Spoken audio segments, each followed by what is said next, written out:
తక్కువ టైంలో కూడా మనం ఎక్కువ నిధులు కూడా తెచ్చుకుందాం.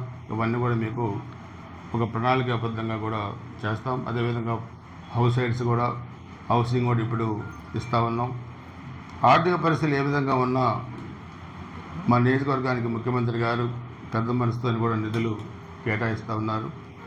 ఆయనకి నేను ధన్యవాదాలు తెలియజేసుకుంటూ, ముఖ్యంగా ఆరోగ్యం చాలా సంతోషం. మనం పెట్టిన సీఎం రిలీఫ్ ఫండ్ పెట్టినట్లుగానే పెద్ద ఎత్తున నెంబర్స్ కూడా వస్తూ ఉన్నాయి.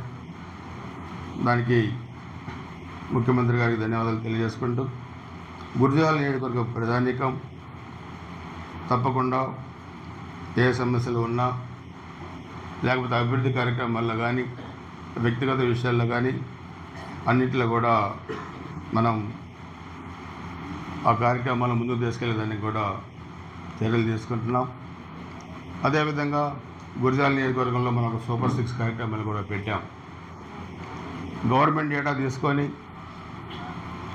మనం ప్రభుత్వం 3 గ్యాస్ సిలిండర్లు ఇస్తే మనం కూడా 5 సంవత్సరాలు గ్యాస్ సిలిండర్ ఒకటి ఉచితంగా ఇస్తామని మనం ప్రకటించాం. అది కూడా డేటా తయారు చేసి అది కూడా ఫేజ్ వైజ్గా నియోజకవర్గం మొత్తం, ఒకవేళ తెలుగుదేశం పార్టీకి ఓటు వేయకపోయినా వాళ్ళకు కూడా గ్యాస్ కనెక్షన్ ఇవ్వడం జరుగుతుందని చెప్పి కూడా పేదవాళ్ళకి తెలియజేస్తున్నాను. అదేవిధంగా స్మాల్ స్కేల్ ఇండస్ట్రీస్లో వైసీపీ నాయకులు ఆక్రమించుకున్న భూములను వెనక్కి తిరిగి తీసుకుంటున్నాం. ప్రభుత్వ భూములు ఇక్కడ కానీ దాచిపల్లి కానీ అవి కూడా చదువుకున్న పారిశ్రామికవేత్తలకి వాటిని కూడా నిధులు కేటాయిస్తాం. మిగతా అన్ని కూడా మనం చెప్పిన దాంట్లో ఎక్కడ కూడా వెనక్కి తగ్గకుండా చేయగలుగుతామని చెప్పి కూడా తెలియజేసుకుంటూ, ఈ సమ్మర్లో రేపు ఏప్రిల్లో కూడా కలెక్టర్ గారు అదేవిధంగా జిల్లా అధికారులు నియోజకవర్గ అధికారులతో కూడా ఒక రివ్యూ మీటింగ్ కూడా ఉంది మన దగ్గర పెరిగడాలు.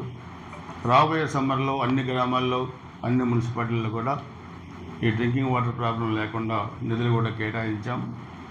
ఎక్కడ ఏ ప్రాబ్లం ఉన్నా అధికారులు తెలియజేయండి, లేకపోతే ఇక్కడ ఆఫీస్కి తెలియజేస్తే యుద్ధ ప్రాతిపదికన ఆ సమస్య తీర్చడానికి కూడా మనం సిద్ధంగా ఉన్నామని చెప్పి కూడా తెలియజేసుకుంటూ, ఈ కార్యక్రమంలో పాల్గొన్న అందరికీ పేరు పేరున హృదయపూర్వక నమస్కారాలు, ధన్యవాదాలు తెలియజేసి సెలవు తీసుకుంటున్నాను.